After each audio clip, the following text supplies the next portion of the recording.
कर्म के हिसाब से अगला जन्म के अनुसार हर जीव का पुनर्जन्म होता है। भगवान श्री कृष्ण ने गरुड़ पुराण में बताया है कि मृत्यु के बाद मनुष्य को कौन सा जन्म मिलता है, यह उसके पूर्व जन्म के कर्मों पर निर्भर करता है। अगले और पिछले जन्म के बारे में जानने की उत्सुकता अधिकांश लोगों में होती है। अगले जन्म को लेकर लोगों के मन में यह जिज्ञासा रहती है कि वे मनुष्य बनेंगे या पशु या फिर कीड़ कोड़े बनेंगे। और यहीं पर कई लोगों के मन में यह भी सवाल आता है कि वे महिला के रूप में जन्म लेंगे या पुरुष के रूप में। हिंदू धर्म में ऐसा उल्लेख मिलता है कि जो इंसान जन्म लेता है उसकी मृत्यु अवश्य होती है। परंतु क्या आप जानते हैं कि मनुष्य मरने के बाद कौन सी योनि में जन्म लेता है? गरुड़ पुराण हिंदू धर्म के महापुराण में से एक है, जिसमें जन्म, मृत्यु और मृत्यु के बाद की घटनाओं का विस्तार पूर्वक वर्णन मिलता है। इस पुराण में ऐसी कई बातें बताई गई हैं, जिन्हें अपनाने से व्यक्ति अपने जीवन की स्थिति सुधार सकता है। इस महापुराण में भगवान विष्णु और गरुड़ देव के बीच संवाद का वर्णन है। साथ ही इसमें व्यक्ति के चरित्र के बारे में भी बताया गया है। गरुड़ पुराण में यह उल्लेख है कि ईश्वर की दृष्टि में जो अच्छे कर्म होते हैं उन्हें पुण्य कहा जाता है और जो बुरे कर्म होते हैं उन्हें पाप कहा जाता है। गरुड़ पुराण और कठोपनिषद में यह बात बताई गई है कि मनुष्य धरती पर जो पाप करता है उन सभी पापों की अलग अलग सजा बारी बारी से मिलती है। गरुड़ पुराण के अनुसार जो व्यक्ति अच्छे कर्म करता है उसे स्वर्ग में स्थान मिलता है, वहीं बुरे कर्म करने पर उसे नरक में जाना पड़ता है। आज हम आपको इसी के बारे में बताने जा रहे हैं। तो चलिए हम इस विषय को भगवान श्री कृष्ण की एक महान कथा के माध्यम से जानते हैं। एक बार की बात है जब भगवान श्री कृष्ण के पास गरुड़ देव आकाश मार्ग से आते हैं, जिससे गरुड़ देव भगवान श्री कृष्ण के पास पहुंचकर उन्हें प्रणाम करते हैं और कहते हैं, हे प्रभु, आज मेरे मन में एक शंका उत्पन्न हो रही है, कृपया आप मेरी इस शंका का निवारण करें। मैं इस शंका को लेकर बहुत परेशान हूँ। तब भगवान श्री कृष्ण कहते हैं, हे गरुड़, तुम्हारे मन में जो भी शंका हो कृपया तुम निसंकोच होकर वह शंका हमसे पूछो। तुम्हारी हर शंका का निवारण करना मेरा कर्तव्य है। मैं अवश्य ही तुम्हारी शंका का निवारण करूँगा। तब गरुड़ देव बड़ी प्रसन्नता से पूछने लगते हैं, हे प्रभु, मुझे इस विषय में बताइए कि क्या मनुष्य को कर्मों के हिसाब से ही अगला जन्म मिलता है, और अगर ऐसा है तो मनुष्य को कैसा कर्म करना चाहिए। इसके साथ ही मेरा यह प्रश्न भी है कि क्या पति के साथ भोजन करने वाली स्त्रियों को पाप लगता है? क्या पति के साथ भोजन करना उचित होता है? शास्त्र इस विषय में क्या कहते हैं? हे प्रभु, ऐसा कौन सा पाप है जिसे करने से स्त्री नरकगामी बन जाती है? कृपया आप मेरी इस शंका का समाधान कीजिए। गरुड़ देव की बात सुनकर भगवान श्री कृष्ण मुस्कुराते हुए कहते हैं, हे गरुड़, आज तुमने समस्त मानव जाति के कल्याण के उद्देश्य से बहुत ही महत्वपूर्ण प्रश्न किया है।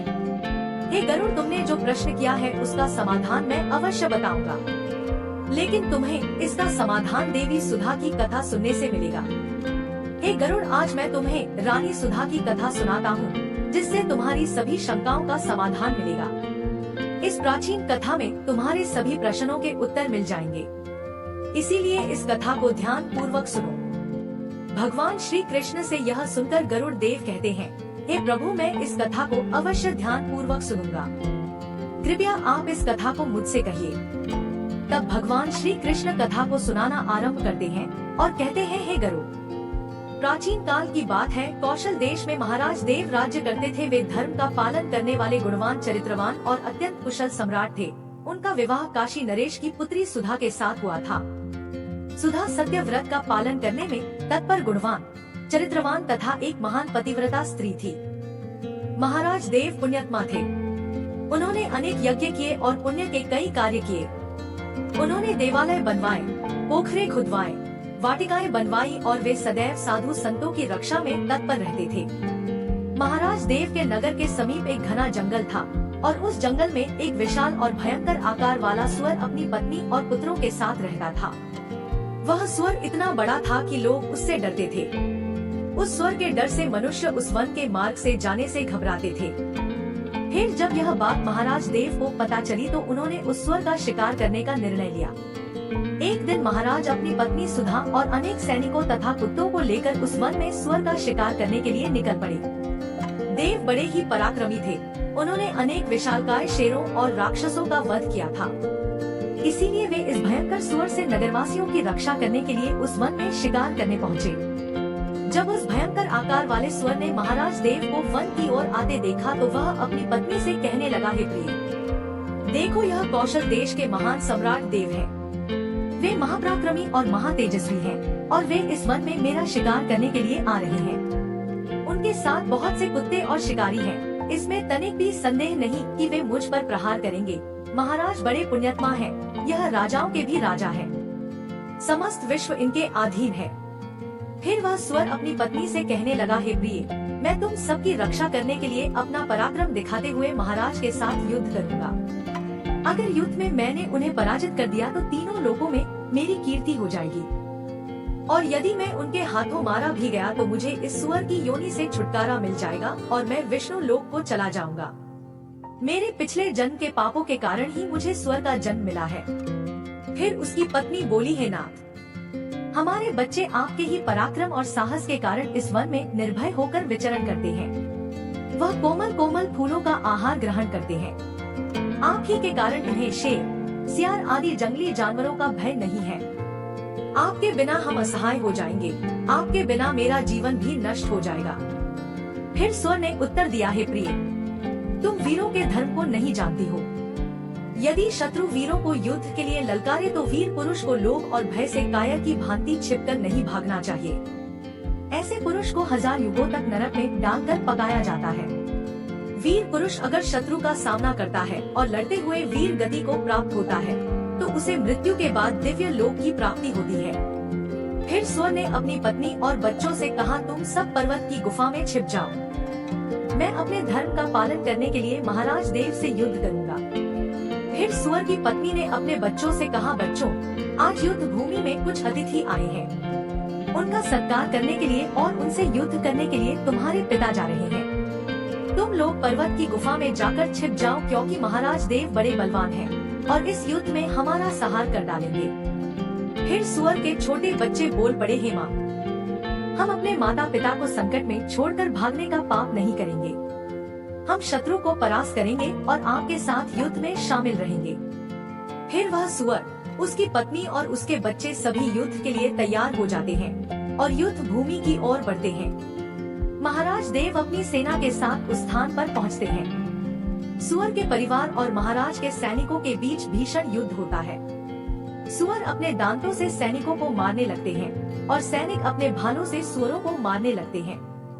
इस युद्ध में कई सुअर मारे जाते हैं और बहुत से सैनिक घायल हो जाते हैं। अंततः सुअर और उसकी पत्नी सहित कुछ पुत्र बचते हैं। सुअर की पत्नी ने अपने पति से कहा, हे नाथ, हम यहाँ से भाग जाएं, नहीं तो हमारा वंश नष्ट हो जाएगा। तब सुअर ने उत्तर दिया, यदि मैं युद्ध से भागता हूँ तो मेरी जाति की प्रतिष्ठा नष्ट हो जाएगी। तुम बच्चों को लेकर यहाँ से चली जाओ और सुखपूर्वक जीवन व्यतीत करो। फिर सुअर की पत्नी बोली, मैं तुम्हारे बिना नहीं जा सकती। फिर दोनों युद्ध भूमि में महाराज देव से युद्ध करने के लिए आगे बढ़े। महाराज का एक बाण सुअर के शरीर में घुसकर उसे गिरा देता है और वह सुअर मर जाता है। इसके बाद महाराज के सैनिक सुअर की पत्नी पर प्रहार करने के लिए आगे बढ़ते हैं। लेकिन महाराज देव ने कहा, यह एक स्त्री है, मैं स्त्री का वध नहीं करूँगा। फिर एक सैनिक ने सुअर की पत्नी को मूर्छित कर डाला। रानी सुधा ने उस स्त्री को पानी डालकर होश में लाया। सुअर की पत्नी ने रानी से कहा, हे देवी, तुमने मुझे कष्ट से मुक्ति दिलाई है, तुम्हारा कल्याण हो। रानी सुधा को यह सुनकर बहुत आश्चर्य हुआ। अब रानी सुधा सोचने लगी, आज मैंने एक बहुत विचित्र घटना देखी।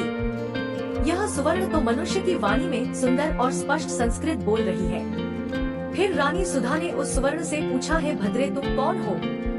तुम्हारा व्यवहार बहुत ही अजीब है। तुम एक पशु होकर भी मनुष्य की वाणी में कैसे बोल सकती हो? मुझे अपने पूर्व जन्म का वृतांत सुनाओ ताकि मैं जान सकूं कि तुम सुवर्ण कैसे बनी हो। तब वह सुवर्ण कहने लगी, है महारानी सुधा, मेरे पति ने पिछले जन्म में गुरुजनों का अपमान किया था, जिसके कारण उन्हें सुअर का जन्म प्राप्त हुआ है। अब मैं आपको अपने पूर्व जन्म की कहानी सुनाती हूँ। हे देवी, कलिंग नामक देश में श्रीपुर नामक एक सुंदर नगर था जहाँ वसुधन रहते थे। मैं उसी वसुधन की पुत्री दमयंती थी। उस समय उस नगर में मेरी जैसी सुंदर स्त्री कोई और नहीं थी। अपने सौंदर्य और रूप के घमंड में मैं उन्मत्त हो गई थी। मेरी मुस्कान बहुत मनोहर थी। जब मैं जवान हुई तो मेरा सुंदर रूप देखकर मेरी माता को बहुत भय हुआ। फिर एक दिन उन्होंने मेरे पिता से कहा है स्वामी, अब हमारी कन्या जवान हो चुकी है, उसका विवाह क्यों नहीं कर देते आप? इसे शीघ्र किसी वर को सौंप दीजिए। फिर राजा देव ने अपनी पत्नी सुधा की बात सुनी और कहा है कल्याणी, मैं अपनी पुत्री का विवाह उसी पुरुष से करूंगा जो विवाह के बाद मेरे घर में ही निवास करेगा। दमयंती मुझे बहुत प्रिय है, मैं इसे अपनी आंखों से दूर नहीं होने देना चाहता। फिर एक दिन शिव शर्मा नामक एक विद्वान ब्राह्मण हमारे द्वार पर आए। राजा देव ने उनके ज्ञान और कुशलता को देखकर खुशी जाहिर की और उन्हें मुझसे विवाह के लिए प्रस्ताव दिया। उन्होंने शिव शर्मा ब्राह्मण से मेरा विवाह करवा दिया और वे हमारे ही महल में रहने लगे। लेकिन मैं अपने माता पिता के लाड प्यार में बिगड़ चुकी थी, इसलिए अपने विवेक और शक्ति को खो चुकी थी। मैंने कभी अपने पति की सेवा नहीं की और न ही कभी उनके चरणों को स्पर्श नहीं किया। मैं उन्हें हमेशा क्रूर दृष्टि से देखती थी, उनका अपमान करती थी और उनका नाम लेकर पुकारती थी। मैं हमेशा अपने पति से पहले भोजन करती थी और उन्हें भोजन के बिना छोड़ देती थी। मैं अपनी मर्जी से इधर उधर घूमती रहती थी और बात बात पर अपने पति का अपमान करती थी। मैंने उनके साथ कभी सहवास भी नहीं किया और उन्हें मेरे शरीर को छूने की अनुमति नहीं दी।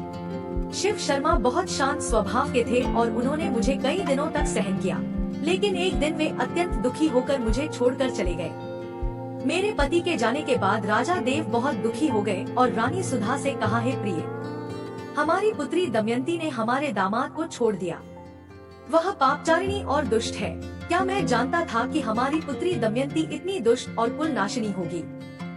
तब रानी सुधा बोली है नाथ, हमारी पुत्री आपके लाड प्यार से बिगड़ गई है, इसे सही रास्ते पर लाने के लिए आपको ही कुछ करना होगा।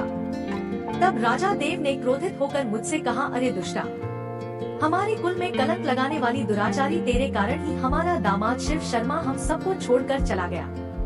अब तुझे जहाँ जाना है जा, या फिर अपने पति को बाहर जाकर ढूंढ। फिर मैंने अपने घर को छोड़ दिया और बाहर चली गई। लोग मुझे उल्टा, पापिनी और दुराचारिणी कहने लगे। तब मैं अपने पति को ढूंढते हुए वन में चली गई। फिर एक दिन मैं एक कुटिया के पास भिक्षा मांगने गई। वहाँ सुमित्रा नाम की एक स्त्री अपने पति से कहने लगी है, स्वामी, द्वार पर एक दुखिया स्त्री भिक्षा मांगने आई है। वह कोई और नहीं बल्कि सुमित्रा का पति शिव शर्मा ही था। उन्होंने मुझे पहचान लिया और अपनी पत्नी से कहा है प्रिय, यह मेरी पहली पत्नी दमयंती है जो मुझे बहुत प्रिय थी। इसका आदर सत्कार करो और इसे घर में स्थान दो। फिर सुमित्रा ने अपने पति की आज्ञा का पालन किया और मुझे घर के अंदर बुलाया, उसके बाद वस्त्र दिए। फिर एक दिन मैं बैठकर सुमित्रा के अच्छे स्वभाव और अपने दुष्ट स्वभाव पर विचार करने लगी। मुझे बहुत पश्चाताप हुआ। अत्यधिक चिंता के कारण मेरा हृदय में दर्द हुआ और उसी क्षण मेरी मृत्यु हो गई।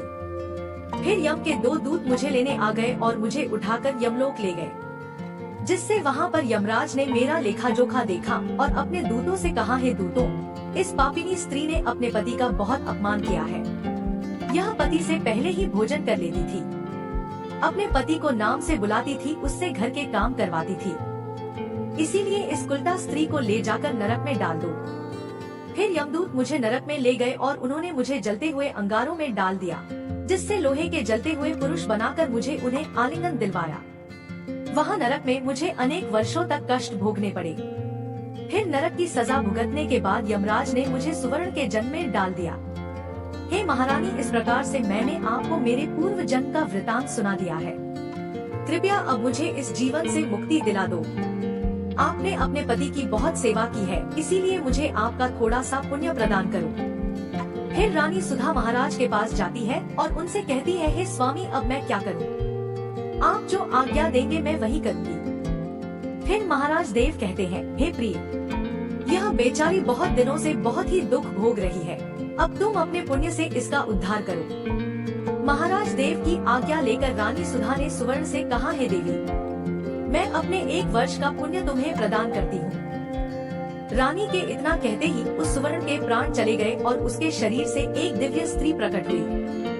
फिर वह महारानी और महाराज को नमस्कार करके विष्णु लोक को जाने लगी।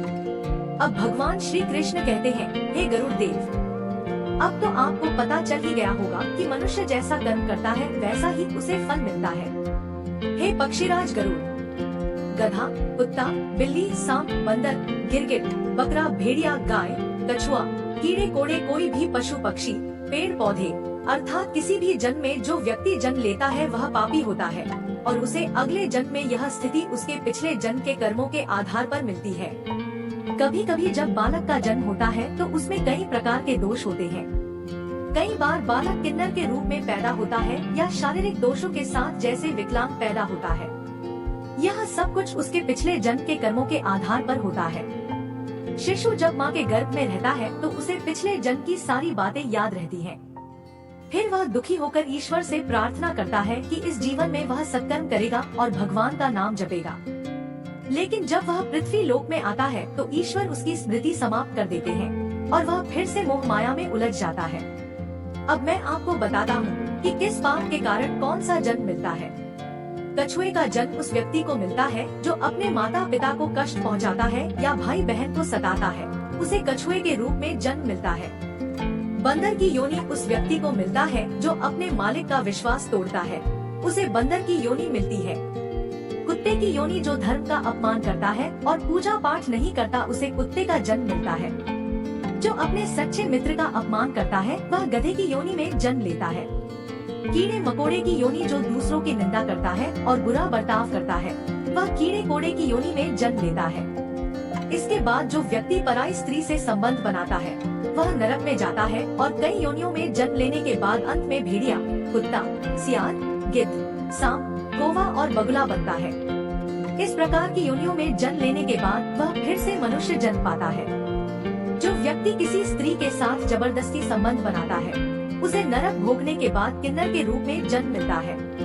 और जो लोग बुरी भाषा का प्रयोग करते हैं, दूसरों को गाली देते हैं, उनका अगला जन्म बकरे के रूप में होता है। जो व्यक्ति स्त्री की हत्या, गर्भपात या गाय की हत्या करता है वह अगले जन्म में मूर्ख और कुबड़ा बनता है। हे गरुड़, अब आप समझ चुके होंगे। बाकी की जानकारी गरुड़ पुराण जैसे धार्मिक ग्रंथों में पहले से ही समाहित है। इस प्रकार गरुड़ देव को यह सब समझ में आ जाता है। उम्मीद करती हूँ कि आपको यह कथा अच्छी लगी होगी और यदि आप लोग इस चैनल पर नए हैं तो चैनल को सब्सक्राइब कर वीडियो को लाइक एवं शेयर जरूर करें ताकि हर वीडियो का नोटिफिकेशन आपके पास पहुंच सके और कमेंट बॉक्स में जय श्री कृष्ण जरूर लिखें।